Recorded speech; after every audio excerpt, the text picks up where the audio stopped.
Halo, salam jumpa sahabat Jawa Timur. Jatim News Today edisi Kamis 30 Desember 2021 hadir dengan beragam informasi terkini terupdate seputar Jawa Timur. Jatim News Today juga disiarkan di Suara Gresik, Suara Madiun, Persada Blitar, RGR Tulungagung, Mahardika Bondowoso, dan Ralita Pamekasan. Bersama saya Isna Safira, berikut Jatim News Today selengkapnya.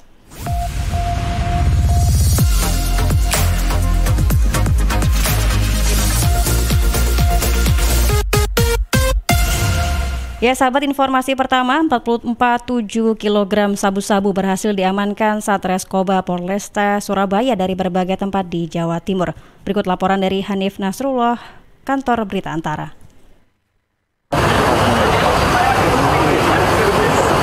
Aparat Kepolisian Resor Kota Besar Polrestabes Surabaya menggagalkan peredaran narkotika, psikotropika, dan obat terlarang narkoba. Di antaranya, mengamankan barang bukti sabu-sabu seberat 44,7 kg. Kepala Kepolisian Daerah Jawa Timur, Inspektur Jenderal Polisi Niko Afinta di Polrestabes Surabaya, Rabu 29 Desember mengungkapkan, sebanyak 8 orang pengedar diringkus di sejumlah tempat wilayah Jawa Timur sejak tanggal 21 hingga 27 Desember. 3 di antaranya dibekuk di Jalan Tol Ngawi saat melakukan pengiriman dari Jakarta menuju kota Surabaya. Masing-masing berinisial SM, usia 26 tahun, RR 22 tahun, keduanya asal Bandung, Jawa Barat, dan AS usia 24 tahun asal Malang, Jawa Timur. 4 pengedar lainnya ditangkap di Sidoarjo, Jawa Timur. 3 di antaranya teridentifikasi sebagai warga setempat, yaitu FE, usia 24 tahun, HW 36 tahun, dan CH 37 tahun, serta AY usia 24 tahun asal Surabaya. Seorang pengedar lagi berinisial SY, warga Surabaya, saat digerebek diketahui memfungsikan tempat tinggalnya sebagai gudang penyimpanan narkotika jenis sabu-sabu dan ekstasi. 5.000 butir, ada 44,7 kg. Kami akan berkoordinasi dengan kejaksaan untuk dihukum seberat-beratnya bagi setiap pelaku yang berupaya mengedarkan narkoba di Jawa Timur, karena itu sudah merusak generasi bangsa. Seperti yang saya sampaikan, jangankan pelaku, anggota yang terlibat akan bisa tidak tegas dengan pecat.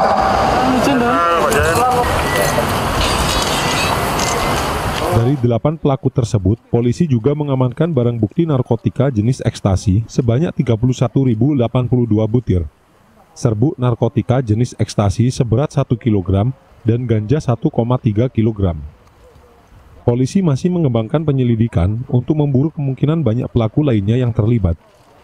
Dari Surabaya, Jawa Timur, Hanif Nasrullah, Kantor Berita Antara mewartakan. Ya baik, terima kasih rekan Hanif Nasrullah dari Kantor Berita Antara terkait informasi 44,7 kg sabu-sabu berhasil diamankan Satreskoba Polresta Surabaya dari berbagai tempat di Jawa Timur. Selanjutnya, sahabat, 241 pejabat dilantik Bupati Pamekasan di Pasar 17 Agustus dan Makam Pahlawan Pamekasan. Berikut laporan dari Audia Clarissa dan Khalid Maulidi, Ralita Pamekasan. Pemerintah Kabupaten Pemkab Pamekasan melaksanakan pelantikan dan pengambilan sumpah jabatan para pejabat pengawas di lingkungan Pemkab Pamekasan. Kegiatan tersebut digelar di 2 tempat, yakni di Pasar 17 Agustus dan di Makam Pahlawan, Rabu 29 Desember 2021 pagi. Bupati Pamekasan Badru Tamam melantik sekaligus mengambil sumpah jabatan para pejabat administrator dan pejabat pengawas di 2 tempat yang sangat tidak biasa. Bertujuan agar arwah para pahlawan dapat ikut menyaksikan dan ikut mendoakan bahwa pejabat yang dilantik merupakan penerus perjuangan para raja dan pahlawan. Lalu kemudian diletakkan di pasar bertujuan agar memiliki spirit yang harus diperbaiki, yakni di mana di lokasi pasar ada transaksi keuangan serta menjadi tempat pertumbuhan ekonomi. Sebanyak 241 pejabat di lingkungan Pemkab Pamekasan dilantik dan diambil sumpah jabatan. Di antaranya pejabat administrator yang dilantik di Pasar 17 Agustus sebanyak 65 orang. Sedangkan pejabat pengawas yang dilantik di Makam Pahlawan sebanyak 176 orang. Mas Tamam, sapaan akrab Bupati Muda ini menuturkan bahwa jabatan tidak memiliki harga apapun di saat seseorang telah mati. Melainkan yang ada hanyalah inspirasi serta kebaikan-kebaikan amal soleh yang telah dikerjakan dan juga diamalkan. Kemudian, tambah Bupati Badrul Tamam, yang membuat seseorang menjadi terhormat adalah sikap kerja keras yang sungguh-sungguh, sikap tulus, ikhlas, mengabdi untuk bangsa dan negara sesuai tugas dan fungsinya masing-masing. Reporter Khalid Maulidi melaporkan. Ya, terima kasih rekan Ayudia Clarissa dan Khalid Maulidi dari Realita Pamekasan. Terkait informasi 241 pejabat dilantik Bupati Pamekasan di Pasar 17 Agustus dan Makam Pahlawan Pamekasan. Selanjutnya, sahabat, Gubernur Jatim tegaskan Jembatan Suramadu dan semua alun-alun ditutup saat tahun baru. Berikut laporan dari Purnawan Syahroni, kontributor.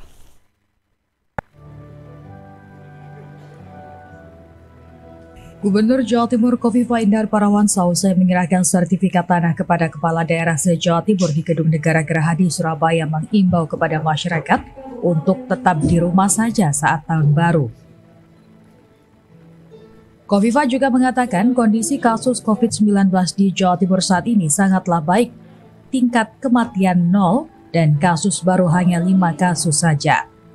Selain menutup alun-alun dan tempat rawan kerumunan, Jembatan Suramadu juga dipastikan akan ditutup total dengan pengecualian. Pengecualian berlaku terhadap kendaraan logistik seperti sembako, kendaraan dengan urusan kedaruratan seperti ambulans. Selain itu, Kofifa juga mengimbau untuk perayaan tahun baru diharapkan di rumah saja dengan mematuhi protokol kesehatan, serta membatasi jumlah dalam satu ruangan hanya sebanyak 50 orang saja, serta dilarang membunyikan petasan maupun kembang api. Semua alun-alun mulai jam 20.00 tanggal 31 ditutup sampai jam 05.00 tanggal 1 Januari 2022. Fix itu. Semua alun-alun. Jalan-jalan utama yang potensi biasa digunakan untuk trek-trekan atau mereka yang biasa bareng-bareng menyambut tahun baru, berombong-rombong itu juga akan ditutup mulai jam 20.00 tanggal 31 sampai dengan jam 05 tanggal 1 Januari. Kalau di Surabaya misalnya Kenjeran, Tunjungan, Rayan Darmo biasanya kan ngumpulnya di Sunan Bungkul situ. Lalu Suramadu itu juga sama, ditutup tanggal 20 jam 20 tanggal 31 sampai dengan jam 05 tanggal 1 Januari 2022. Semua titik itu dikecualikan. 1 kaitan logistik, 2 kaitan BB. Sementara untuk tempat-tempat wisata akan diberlakukan penerapan proses lebih ketat dengan pengawasan dari Satgas COVID-19 Mandiri dari masing-masing penyelenggara wisata. Dari Surabaya, Purnawazia Rodin melaporkan. Baik, terima kasih rekan kontributor Purnawan Syahroni. Terkait informasi, Gubernur Jatim tegaskan Jembatan Suramadu dan semua alun-alun ditutup saat tahun baru. Berikutnya, sahabat, kunjungi BLK Unipro Biso Tulungagung. Menakertrans beri apresiasi sebagai salah satu BLK komunitas terbaik. Berikut laporan dari Reni Vita. Sebagai bentuk menyiapkan SDM siap kerja dan punya jiwa entrepreneur, Kementerian Tenaga Kerja dan Transmigrasi membuka Balai Latihan Kerja atau BLK yang berbasis komunitas. BLK ini bisa bermitra atau menjadi unit usaha sendiri. Seperti yang dikunjungi Ida Fauziah Menakertrans pada Selasa 28 Desember kemarin di Kabupaten Tulung Agung. Didampingi Mario Tobirowo, Bupati Tulung Agung, dan Hindun Anissa, staf khusus Menakertrans, melihat langsung kegiatan di BLK Komunitas Unipro Biso. BLK Unipro Biso membuka jurusan multimedia yang sangat diminati generasi milenial.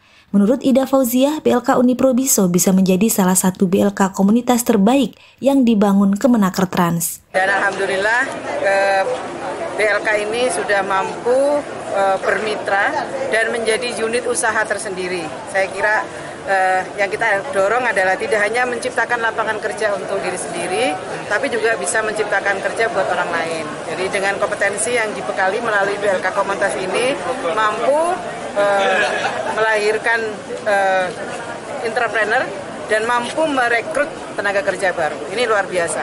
Dan ini salah satu BLK yang menjadi BLK terbaik di antara BLK komunitas yang sudah kita bangun. Tahun ini BLK yang sudah kita bangun ada 2.127 dan tahun 2021 ini akan selesai juga 778 BLK komunitas Indonesia. Jadi jumlahnya nanti menjadi 2.000, hampir 3.000-an lebih BLK yang sudah kita bangun sampai akhir tahun 2021. Siswa yang dilatih itu ada yang sudah bekerja, jadi dari perusahaan kemudian menambah ilmunya di sini. Kemudian ada yang belum bekerja, tetapi setelah ikut pelatihan di sini semuanya sudah bekerja, ya. Baik itu usaha sendiri, kelompok maupun sebagai karyawan perusahaan. Ada berapa bidang, Pak? Khusus untuk BLKK ini adalah BLK IT, ya, khusus bidangnya multimedia. Dari Tulung Agung, Renivita mengabarkan untuk Jatim News Today. Ya baik, terima kasih rekan Renivita terkait informasi kunjungi BLK Unipro Biso Tulung Agung. Menaker Trans beri apresiasi sebagai salah satu BLK komunitas terbaik. Sahabat, kita beralih ke Madiun.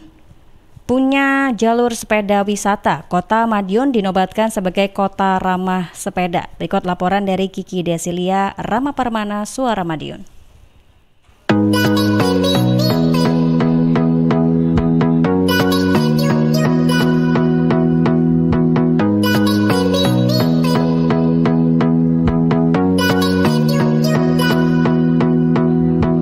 Jalur sepeda wisata Kota Madiun ternyata mencuri perhatian nasional. Tak heran, Kota Pendekar dinobatkan sebagai kota ramah sepeda. Penghargaan itu diberikan Bike to Work atau B2W Indonesia dalam ajang B2W Award 2021 di Ballroom Perpusnas Jakarta. Kota Madiun mendapatkan predikat terbaik kedua kota ramah sepeda untuk kategori kota sedang kecil. Selain Kota Madiun, ada Purwokerto di urutan ketiga dan Magelang di urutan pertama. Wali Kota Madiun Maidi mengaku tidak menyangka program jalur sepeda wisata mendapatkan apresiasi B2W. Kota Madiun biarpun kecil, namun peduli dengan olahraga sepeda. Pemerintah Kota Madiun telah menyiapkan 3 jalur sepeda wisata, yakni 10, 15, dan 25 km. Jalur 15 km sudah siap saat ini, baik marka maupun rambu-rambunya. Kedepan, jalur sepeda tersebut akan terus ditingkatkan, khususnya mewujudkan jalur 10 km dan 25 km. Jalur 25 km merupakan jalur terjauh dengan berkeliling kota. Rencananya akan melewati lokasi lapak-lapak UMKM di kelurahan. Seperti diketahui, Kota Madiun memiliki lapak UMKM di tiap kelurahan.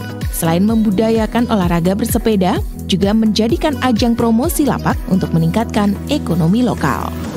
Ternyata program-program kita itu dinilai dari pusat ya, dia beri apresiasi, artinya sepeda itu tidak hanya sehat, mengurangi polusi, ramah lingkungan, itu kota kita sudah masuk dalam nominasi itu. Nah, kebetulan hari ini juga dapat penghargaan, tentunya ini akan kita tingkatkan karena manfaatnya luar biasa dan yang berebut ini ternyata juga luar biasa juga. Nah, kondisi-kondisi inilah yang nantinya insya Allah kota kita akan kita percantik lagi untuk jalur-jalur sepeda. Kiki Desilia, Rama Permana, Suara Madiun. Baik, terima kasih rekan Kiki Desilia dan Rama Permana dari Suara Madiun. Terkait informasi punya jalur sepeda wisata, Kota Madiun dinobatkan sebagai kota ramah sepeda. Sebagai penutup, sahabat, informasi Polres Blitar gelar vaksinasi COVID-19 terhadap puluhan anak usia 6 hingga 11 tahun. Berikut laporan dari Risma Erina. Ya, baik. Terima kasih Isna. Polres Blitar menggelar vaksinasi COVID-19 terhadap puluhan anak usia 6 hingga 11 tahun. pada hari Rabu 29 Desember 2021. Kegiatan yang dilaksanakan di Aula Hugeng Polres Blitar ini dalam rangka percepatan penanganan COVID-19. Kapolres Blitar, AKBP Aditya Panjiano mengatakan sasaran vaksinasi kali ini adalah seluruh siswi TK Bayangkari dan putra-putri Polri. Total jumlah peserta yang hadir mencapai 104 anak, sebanyak 98 diantaranya sukses tervaksin, sedangkan 6 lainnya masih ditunda.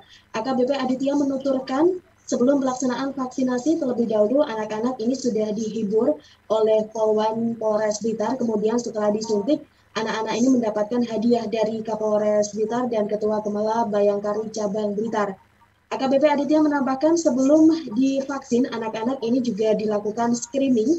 Anak yang lulus screening berhak mendapatkan vaksinasi tahap pertama, sedangkan yang tidak lulus screening dipersilakan untuk pulang ke rumah masing-masing. Demikian Sarisma Erina dari LPPL Radio Persada FM Kabupaten Blitar melaporkan untuk Jatim News Today. Baik, terima kasih rekan Risma Erina dari Persada Blitar terkait informasi Polres Blitar gelar vaksinasi COVID-19 terhadap puluhan anak usia 6 hingga 11 tahun.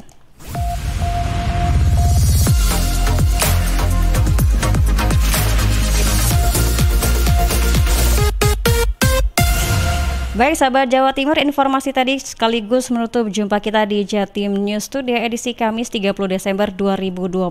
Terima kasih Suara Gresik, Suara Madiun, Persada Blitar, RGR Tulungagung, Mahardika Bondowoso, dan Ralita Pamekasan. Saya Isna Safira pamit, terima kasih, sampai jumpa.